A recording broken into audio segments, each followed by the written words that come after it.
Halo Sobat Mania, kembali lagi di BRC Official, ada kabar menarik nih mengenai hasil babak pertama, laga Persik Kediri versus PSM Makassar, skor imbang 1-1. PSM Makassar, unggul terlebih dulu berkat gol bunuh diri, eks Persija Jakarta, Rohit Cande, ketika laga memasuki menit ke-17. Kemudian, Persik Kediri membalas lewat Ze Valente, yang mampu mencatatkan namanya di papan skor. Lewat tendangan bebas di penghujung babak pertama, laga sengit tersaji di Stadion Gelora Supriyadi, Blitar, saat PSM Makassar sementara memimpin 1-0, atas tuan rumah Persik Kediri, dalam lanjutan Liga 1 2024/2025, Selasa, tanggal 11 Maret tahun 2025.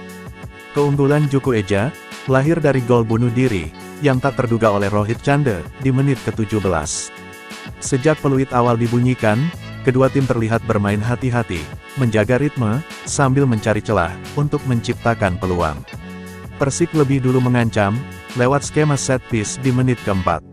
Umpan matang dari Ze Valente, disambar Brandon Lucas, tetapi sundulannya masih lemah, dan dengan mudah diamankan kiper PSM, Reza Arya Pratama.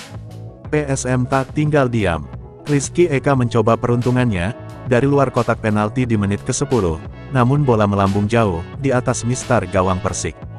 Serangan demi serangan dilancarkan Persik, terutama dari skema bola mati. Dua peluang emas dari sepak pojok, nyaris membuahkan hasil, tetapi pertahanan rapat PSM, yang dikomandoi Yuran Fernandes, sukses menggagalkannya. Kebuntuan akhirnya pecah di menit ke-17, meski datang dari momen yang tak diharapkan tuan rumah. Berniat menghalau bola, Rohit Cande justru salah mengantisipasi umpan lawan, hingga sundulannya sendiri melesat ke gawang Persik. Skor berubah 1-0, untuk keunggulan PSM. Di penghujung laga babak pertama, Ze Valente mampu menyamakan kedudukan, lewat tendangan bebas. Ze Valente, berhasil mencetak gol lewat tendangan bebas pada menit ke-44. Nah itu dia sobat untuk update kabar hari ini. Bagaimana pendapat kalian sobat? Tulis pendapat kalian ya sobat dan jangan lupa like, komen dan subscribe.